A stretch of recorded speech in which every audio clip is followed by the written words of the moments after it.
Okay, I made my first beads back in, I believe it was 1977 or 78. And I wanted to kind of make an intro on this bead making tutorial. I imagine I don't imagine, I know for a fact I've made over 100,000 beads, maybe 200,000. I'm going to go ahead and in the early part of this video, I'm going to show you some beads that were produced in the studio. I'm going to show you a pile of reject beads. There's nothing wrong with the beads, but they're to give you an idea of some of the excess you end up with. We'll go step by step. I'm going to show you a couple of different techniques. I'll start out with what I feel is the crudest technique, and then I will transition over to my setup that I've developed over the last 40 plus years. Hope you enjoy. Okay, there was a time period, I don't know, 15 years ago, maybe between 20 and 15 years ago, one of the things that came to mind was make single beads rather than full strands. I made tons of strands. So myself and my nephew started working on a major project. I was getting ready to launch stonebeads.com, which never happened. I'm going to just go ahead and show you some of the beads we made. These are blue chalcedony out of, I believe it was Namibia, I'm not sure.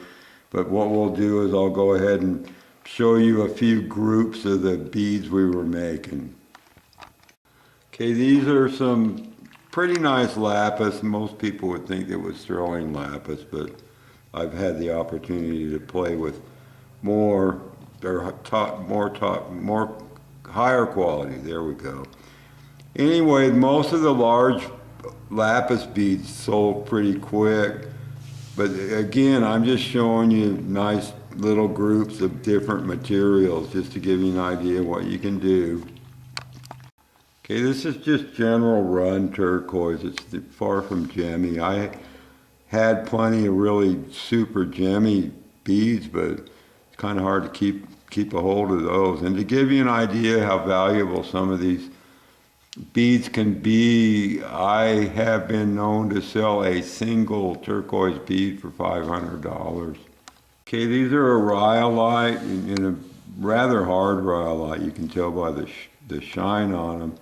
I'm not sure where this material came from. It might be New Mexico. I know that I have made some out of New Mexico rhyolite, but just inexpensive material, cool beads. Again, just go by the look of the stone you're getting ready to make beads out of. Okay, this material's out of Arizona. It's marketed as black jade. I've been using it for years. When I discovered it, I realized that it was far superior to jet in my inlay work. Anyway, it's a beautiful black. It's probably the best black you're ever going to find. There's a guy at Tucson that sells it, and it's relatively cheap. I'm going to say $50 a pound. It might be less than that. It might be more than that. But for true black, it's the best on the planet, in my opinion. Okay, this is Rutilated Quartz, and no telling where it came from. Some Rutilated Quartz gets pretty intense as far as internals go. This has the silver needles rather than the golden. Rutils come off of tungsten, I believe. Anyway, again, relatively inexpensive material, but really interesting beads. If you have a large variety of beads, you can pretty much please anybody that walks up to your bead stash. Okay, this is just I had in a bag a mixture of beads we never put on price tags on. In here there is amethyst, citrine, blue chalcedony, opal, and petrified wood. Again, you just sit down and start making hundreds, if not thousands of beads, and before you know it, you have way too many beads. Okay, this is chalcosiderite out of northern Nevada, Crescent Valley area in Nevada. This is very close to the place where they mine the lander turquoise. And when this first hit the market, they were calling it new landers. It is chalcosiderite. Anyway, I did quite a few projects out of this material, multi-strand necklaces, this, that, and the other. And believe it or not, these are leftovers. To give you an idea of, if you get really crazy with making tons and tons of beads, these are leftovers. Okay, more leftovers. Many years ago, I got offered a batch of Morenci turquoise that we call cornflakes, super thin, super thin. The person sold it to me for like 150 bucks. Well, I ended up making beads out of it. And these are the ones that I got 3 strands of beads out of it.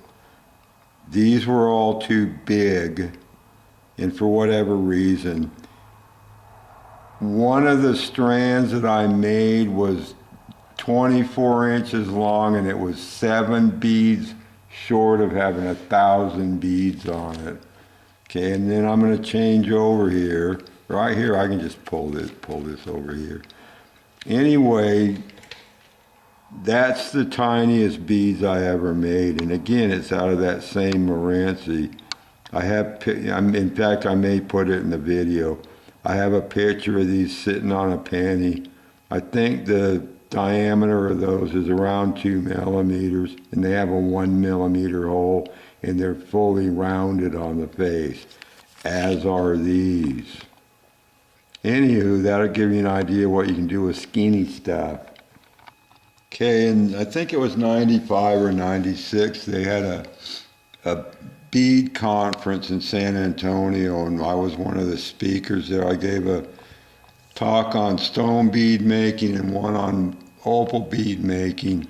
And what I did for the conference is I just put this random sample of different shaped beads so that the people that came and talked to me after the conference could get an idea of some of the styles of beads I've made over the years.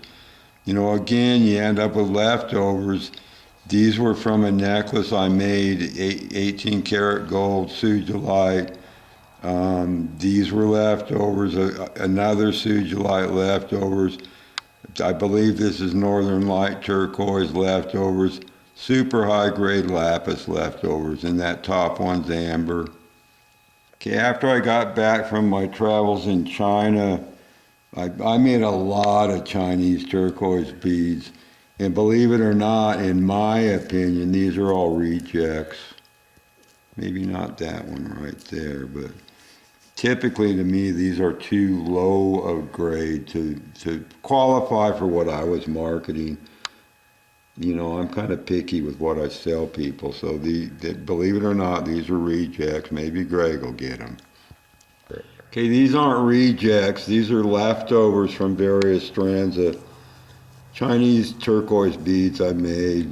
You can tell by these beads how hard the Chinese turquoise is in general. I don't know if I have any strands anymore, because when we do the video, I'll go ahead and put some finished strands up. But that's getting into better turquoise.